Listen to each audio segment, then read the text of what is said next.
আলহামদুলিল্লাহ, প্রশংসা আল্লাহ রাব্বুল আলামিনের জন্য।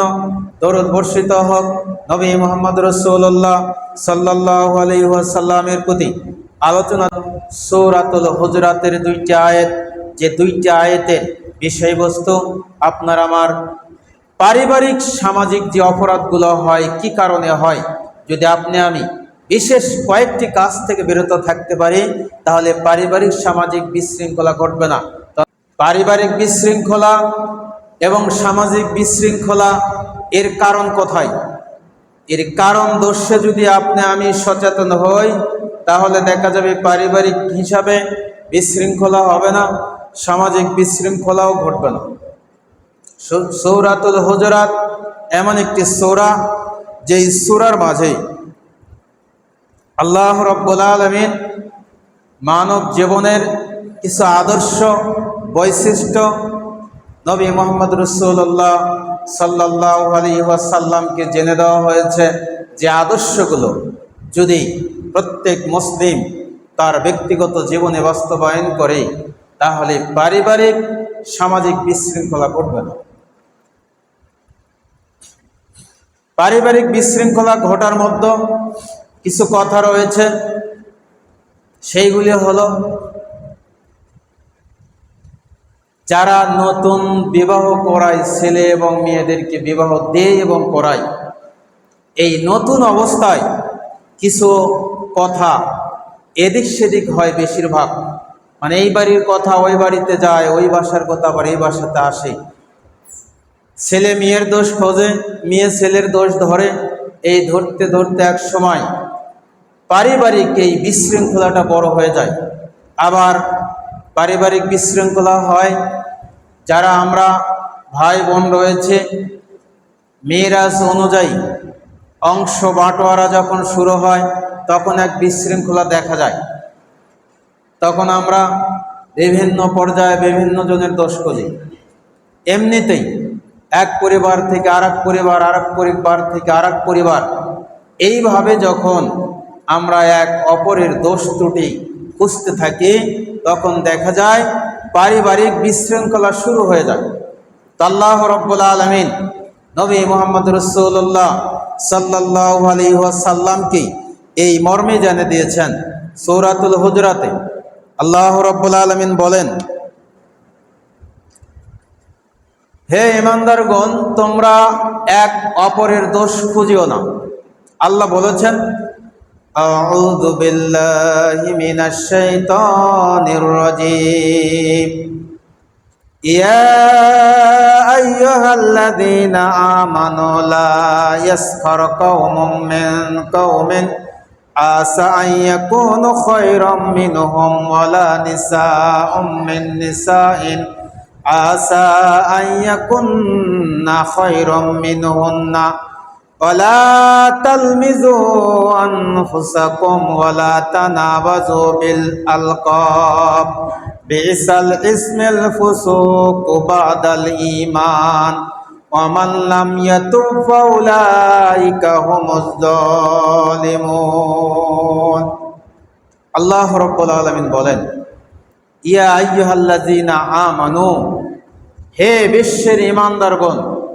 এই রকম কথা কোরআনুল কারিমে প্রায় 90টির মতো আয়াত রয়েছে। 89 থেকে 90টি আয়াত রয়েছে, যে আয়াতগুলির মাঝে শুধু আল্লাহ রাব্বুল আলামিন ঈমানদার ব্যক্তিদেরকে ডাক দিয়ে বলছেন, ইয়া আইয়ুহাল্লাযীনা আমানু, ইয়া আইয়ুহাল্লাযীনা আমানু, হে বিশ্বের ঈমানদারগণ, তোমরা শুনে রাখো। এইরকম আয়াত আছে প্রায় 89টি। সাহাবা ইকরাম বলতেন, যখন আল্লাহ রাব্বুল আলামিন আল্লাহর নবীকে এইরকম কথা জানাতেন, যে ইয়া আইয়ুহাল্লাযীনা আমানু, তখন আমরা এই কথাগুলো খুবই মনোযোগ সহকারে শুনতাম, যে এই কথা শুধু ঈমানদার ব্যক্তিদের জন্যই বলা হচ্ছে।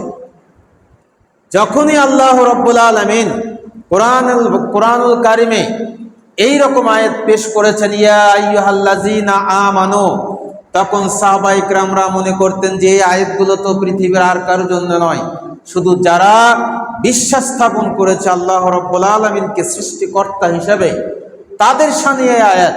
নবী মুহাম্মদ রাসূলুল্লাহ সাল্লাল্লাহু আলাইহি ওয়াসাল্লামকে নবী হিসাবে স্বীকৃতি দিয়েছেন, তাদের জন্যই আল্লাহ রাব্বুল আলামিন এরকম হুকুম করেছেন।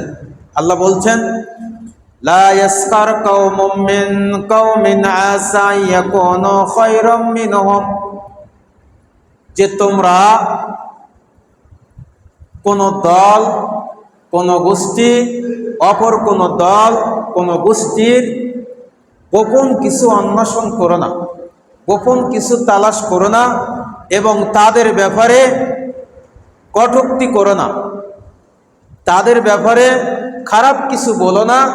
এই কারণে যে আল্লাহ বলছেন, ওয়ালা নিসাউম মিন নিসাইন আসা আন ইয়াকুন্না খায়রাম মিনহুন্না, যে তোমরা পুরুষ অপর কোন পুরুষের, এখন একক হন, দলবদ্ধ হন, কোন মহিলার ব্যাপারে খারাপ কিছু মন্তব্য করবে না যতক্ষণ পর্যন্ত তুমি না জানবে।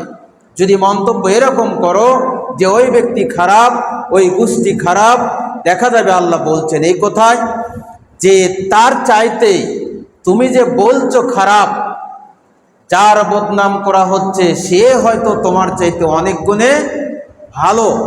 এই কারণে অন্য কোনো পুরুষ অন্য কোনো পুরুষের না জানা পর্যন্ত কোনো পরনিন্দা করবে না, ধারণা করবে না, ধারণা করে এরকম কোনো কথা বলবে না যে ও এরকম লোক, ও এরকম খারাপ লোক, ও গোষ্ঠী এরকম খারাপ গোষ্ঠী, ওই মহিলা এরকম খারাপ মহিলা।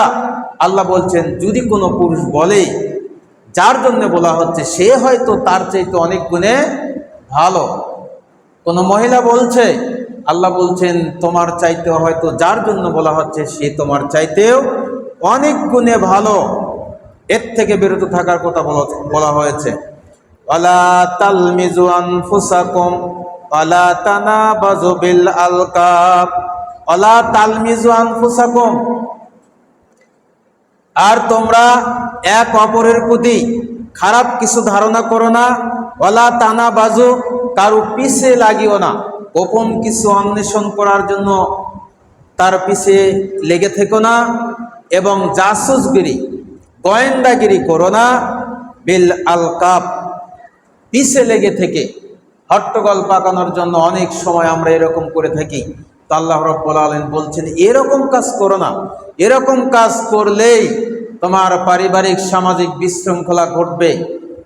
তারপরে বলছেন বিইসাল ইসমুল ফুসুকা বাদাল ঈমান, আর কোন ব্যক্তিকে খারাপ কোন নামে ডেকো না।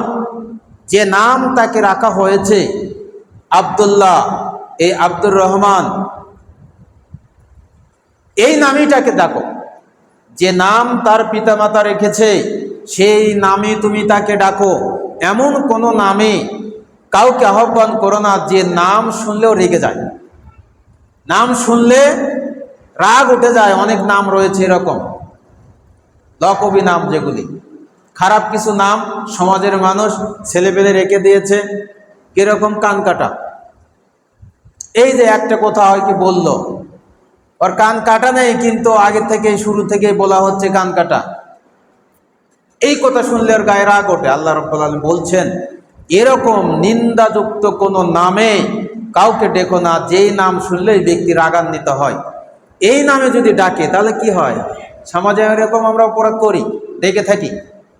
তা আল্লাহ বলছেন এই নাম ডাকা কাবিরা ধরনের গুনাহ, কাবিরা গুনাহ, বড় ধরনের গুনাহ। কেন? আল্লাহ নিষেধ করেছেন। এই নিষেধকে অমান্য করে যদি আমরা কেউ ডাকি তাহলে সেটা কি হবে?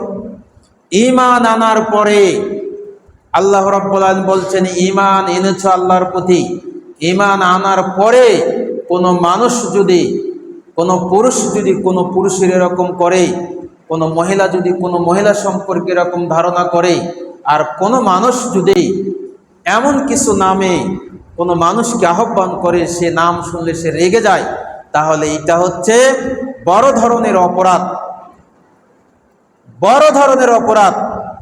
ومن لم يتب فأولئك هم الظالمون।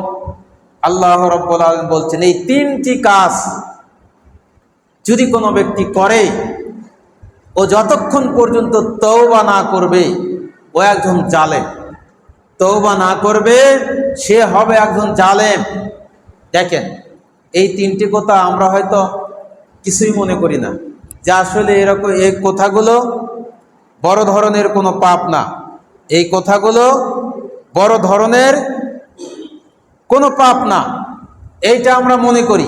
কিন্তু আল্লাহ রাব্বুল আলামিন বলছেন এটা হলো অত্যন্ত একটি খারাপ পাপ, যেই পাপ অপরাধ, যে অপরাধ করার পরে তওবা না করলে তার ক্ষমা নেই। আর এই কাজগুলি আমরা রহরহ করি, এই কাজগুলি রহরহ করে থাকি। আল্লাহ রাব্বুল আলামিন পরের আয়াতে বলছেন, এই আয়াতে তিনটি অপরাধের কথা বলছেন।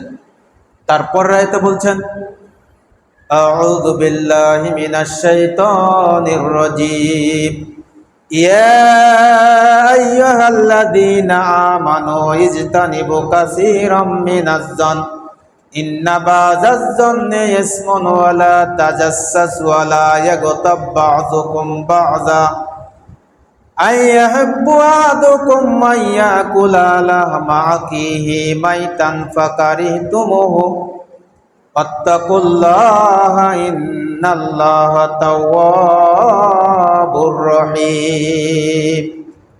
এই আয়াতেও সামাজিক কিছু অপরাধের কথা আল্লাহ রাব্বুল আলামিন তুলে ধরেছেন। যদি আমরা এই অপরাধ থেকে বেঁচে থাকি, সমাজে কোনো বিশৃঙ্খলা ঘটবে না, সমাজে কোনো হানাহানি থাকবে না, কোথাও কোনো গন্ডগোল থাকবে না। সেগুলো কি বলছেন? আল্লাহ বলছেন একই কথা ঈমানদারদেরকে লক্ষ্য করে। বেঈমান কাফের তাদের কথা বলেনি যে ঈমানদার তোমরা সাবধান হও, যারা ঈমান এনেছো তারা সাবধান হও।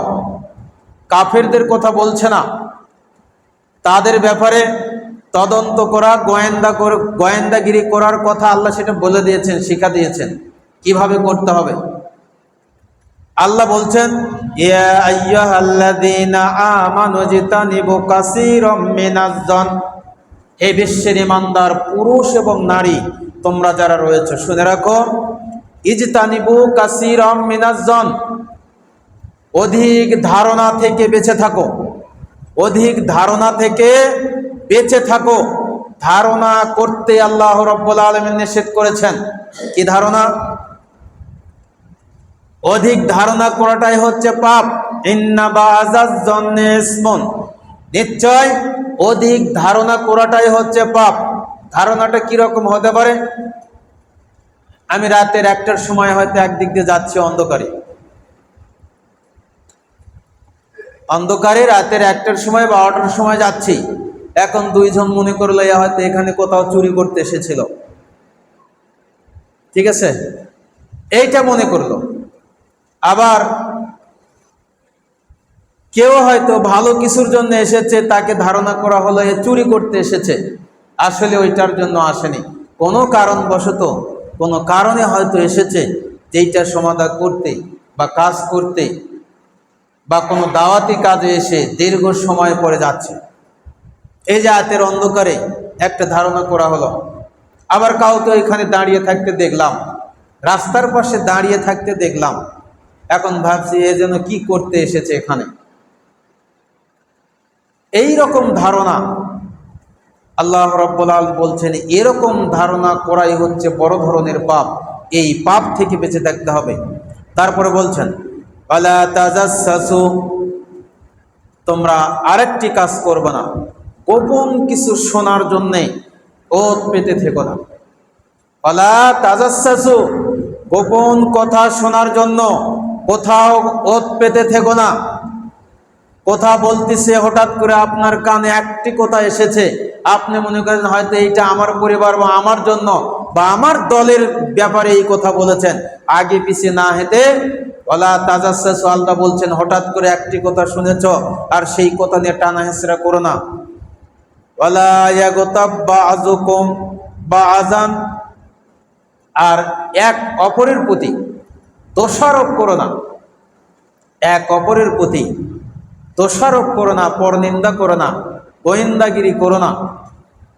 আইয়াহিব্বু আহাদুকুম মাইয়াকুলা লাহমা আখিহি মাইতান ফাকারিতুমুহু, যদি এরকম কিছু করো তাহলে এর চাইতে মরা মানুষের মাংস খাওয়া তোমার জন্য ভালো হবে। এই রকম কাজ যদি তুমি করো তাহলে তোমার জন্য এই জাসুসগিরি করার চাইতে, গোপন কিছু শোনার চাইতে, পরনিন্দা শোনা করার চাইতে মরা মানুষের মাংস খাওয়া তোমার জন্য ভালো হবে। আল্লাহ এই কথা বললেন, আইয়াহিব্বু আহাদুকুম আইয়াকুলা লাহমা আখিহি, মরা মানুষের মাংস খাওয়া তোমার জন্য ভালো হবে।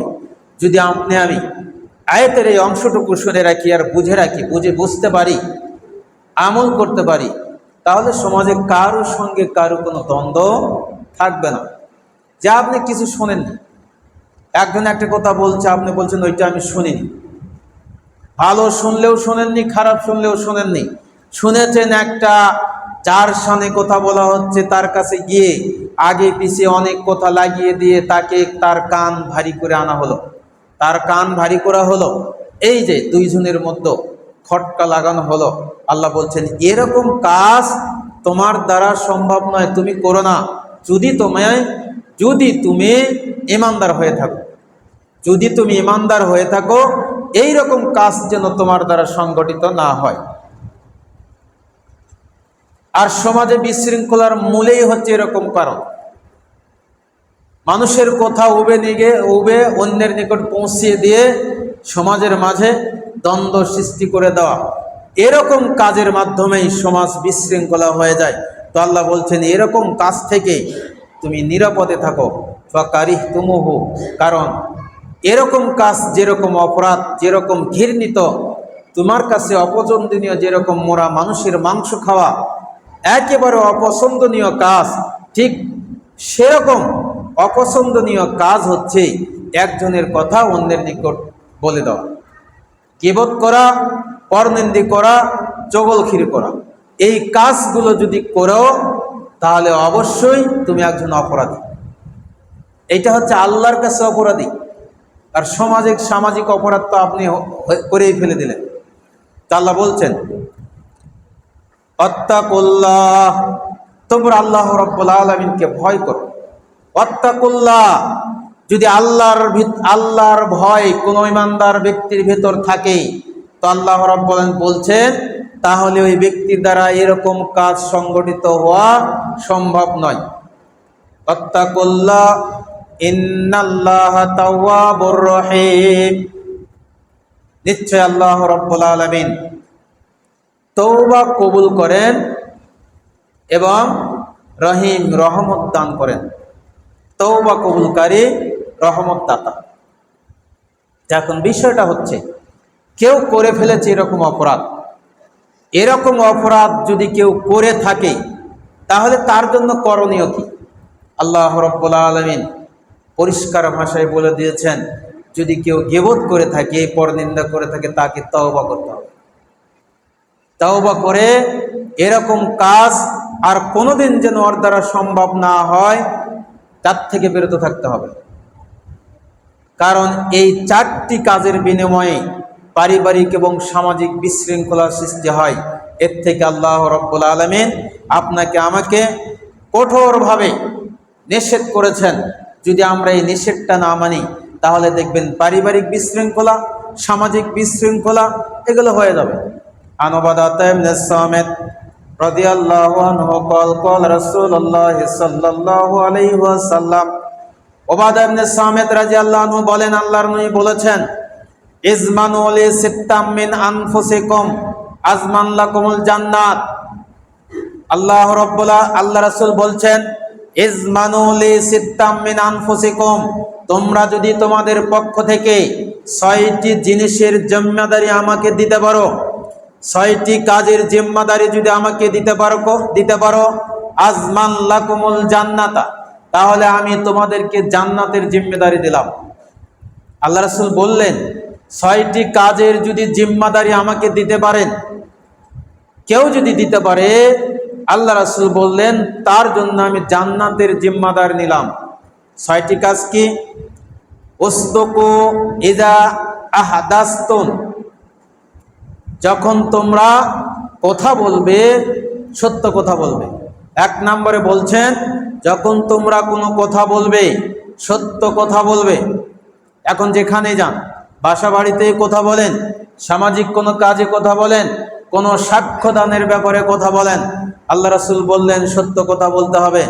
2 নম্বর, ওয়াউফু ইযা ওয়াআদতুম, যখন তোমরা ওয়াদা করবে, কোনো কাজের ওয়াদা করবে, সেই ওয়াদাটা পূরণ করবে। কি রকম? কাউকে কথা দিয়েছেন, আমি তোমাকে এই কাজের সহযোগিতা করব। কথা দিয়েছেন মসজিদে 10,000 টাকা দান করব। কথা দিয়েছেন 1000 ইট দান করব, কিন্তু আজ পর্যন্ত কেউ করেনি। কথা দেওয়া হয়েছে ইসলামিক জালসায়, এই মসজিদের জন্য 2 লক্ষ টাকা বরাদ্দ দান করলাম, আজ পর্যন্ত দেওয়া হয়নি। সামাজিক এই কাজ করে দেব, আমি যদি এটা হই তাহলে আপনার এই সামাজিক এই কাজ আমি করে দেবো, একটাও করা হয়নি। তো আল্লাহ রাসূল বললেন যে ওয়াদা করার পরে সেই ওয়াদা ঠিক রাখতে হবে। 2 নাম্বার। 3 নম্বরে বলছেন, ওয়াদু ইজা আতুমিনতুম, তোমার নিকটে যদি কোনো আমানত রাখা হয়, সেই আমানতটা ঠিক সেভাবেই তুমি ফিরিয়ে দিবে যেভাবে তোমার কাছে রাখা হয়েছে। আমানতদারিতা রক্ষা করতে হবে। সেইটা কি? আপনাকে আমি বললাম এই কথাটা কাউকে বলবেন না। আমি যে এই কথা আপনাকে বললাম এই কথাটা কাউকে বলবেন না। আপনি ওই কথাটা বাড়িতে গিয়ে বলছেন স্ত্রীর কাছে, স্ত্রী অন্যের কাছে বলে দিল আপনার কিছু রাখা হয়েছে 1 লক্ষ টাকা, যে কোনো ফান্ডের 1 লক্ষ টাকা রাখা হয়েছে, আপনার নিকট টাকা চাইতে গেলাম, 1 মাস পরে আপনি দিলেন 80,000 টাকা। কেন দিলেন? বলছে এই বান্ডিতে 80,000 ছিল। টাকা গুনতে দিলাম 50,000, গোনার পরে পকেটে রাখলেন, দেওয়ার সময় 40,000 দিলেন। কি ব্যাপার 40,000 কেন হলো? যে গনে দেখলাম 40,000 ছিল। এরকম হয় দেখবেন। তো আল্লাহ রাসূল বলছেন যে আমানতদারিতা রক্ষা করবে। তোমার নিকট যদি কোনো কিছু রাখা হয় তুমি সেটা পূর্ণাঙ্গভাবে ফিরে দেবে, আমানতদারিতা রক্ষা করবে। 4 নম্বরে ওয়াহফাজু ফুরুজাকুম, তোমাদের লজ্জা স্থানকে হেফাজত করবে, অন্যায় কাজে ব্যবহার করবে না। 5 নম্বর ওয়াগাসসু আবসারুকুম, তোমাদের দৃষ্টি অবনত করে রাখবে। খালি আকাশের দিকে তাকায়েন না, কে রাস্তা দিয়ে হেঁটে গেল, কোন লোক গেল, কাকে ভালো কে মন্দ কে খারাপ। আল্লাহ রাসূল বললেন ওয়াগাসসু আবসারুকুম, তোমার দৃষ্টিকে অবনত রাখো, একটু নিচের দিকে রাখো। 6 নম্বর আকুফু আইদিয়াকুম, তোমার হাতকে সম্বরণ করো, হাতকে গুটিয়ে নাও। হাত দ্বারা যেন কোনো অন্যায় কাজ সংগঠিত না হয়, হাত দ্বারা যেন কোনো ইমানদার পরহেজগার ব্যক্তি কষ্ট না পায়, হাত দ্বারা কাউকে যেন আঘাত করা না হয়। যে 6টি কথা আল্লাহ রাসূল এখানে বলেছেন, এই প্রত্যেকটা কথা আপনার আমার ব্যক্তিগত জীবনে, পারিবারিক, সামাজিক জীবনে একেবারে পালনীয়। যদি আপনি পালন করি, আল্লাহ রাসূল বলছেন এই 6টি কাজের যদি জিম্মেদারি তুমি দিতে পারো, আল্লাহ রাসূল বললেন আমি তোমার জন্য জান্নাতের জিম্মেদারি দিলাম। এখন কয়জন করি? কোথায় কোথায় মিথ্যা কথা বলি? যদি 10টা কথা বলি, 10টার মধ্যে মিথ্যা কথা দেখবেন 5টা হয়ে গেছে। তার মধ্যে আল্লাহর যে কথা বলেছেন সেইটা হচ্ছে গোয়েন্দাগিরি করা চলবে না, জাসুসগিরি করা যাবে না, কে কোন কথা বলছে কান পেতে আড়ি পেতে থেকে শোনা যাবে না, কারো গীবত করা যাবে না, একজনের কথা অন্যের কাছে পৌঁছানো যাবে না, পরনিন্দা চগলখুরি থেকে বিরত থাকতে হবে। এই কাজগুলি যদি আপনি আমি করতে পারি তাহলে পারিবারিক বিশৃঙ্খলা ঘটবে না, কারো দোষ অন্বেষণ করার আমরা চেষ্টা করব না। নিজের দোষটাই আগে ধরুন, নিজে কতটুকু দোষী, আল্লাহর সামনে দাঁড়ালে আমি কতটুকু দোষী সাব্যস্ত হব সেইটা আগে প্রমাণ করুন, অন্যের দোষ খোঁজার আগে। আল্লাহ রাসূল বলছেন 6টি অপরাধ, হাদিসে যেইটা বললাম এই 6টি কাজ যদি আপনি আমি সঠিকভাবে করতে পারি, তাহলে আল্লাহ রাসূল বলছেন আমি জান্নাতের জিম্মাদারি দিলাম। আন সাহাল ইবনে সাদিন ক্বাল ক্বাল রাসূলুল্লাহ সাল্লাল্লাহু আলাইহি সাল্লাম মাইয়াজমানলি মা বাইনা লাহইয়াই ওয়া মা বাইনা রিজলাইহি আজমান লাহুল জান্নাত। আরো 2টি জিনিসের জিম্মাদার যদি কোনো ব্যক্তি দিতে পারে, তাহলে আল্লাহ রাসূল বলছেন আমি তার জান্নাতের জিম্মাদারি দিলাম।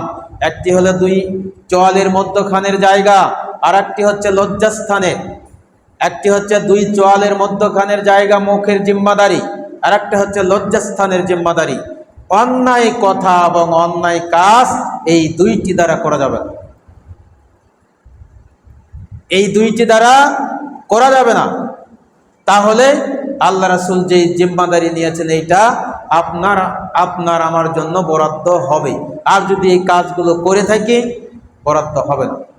মুখ মনে করি আমরা ভালো জিনিস, সবচাইতে খারাপ জিনিস মুখ। কার সঙ্গে তুলনা করেছেন দেখেছেন? সাহাল ইবনে সাদের হাদিস কার সঙ্গে তুলনা করলেন? 2টি জিনিসের জিম্মাদারি, একটা হচ্ছে মুখের, আর একটা হচ্ছে লজ্জাস্থানের। এই 2টি জিনিসের জিম্মাদারি যদি কোনো ব্যক্তি দিতে পারে, একই খাতিরে ব্যবহার করা হয়েছে। লজ্জাস্থান যদি অন্যায় কাজে ব্যবহার হয়, মুখটা অন্যায় কাজে ব্যবহার হয় যখন আপনি কারো গীবত করবেন।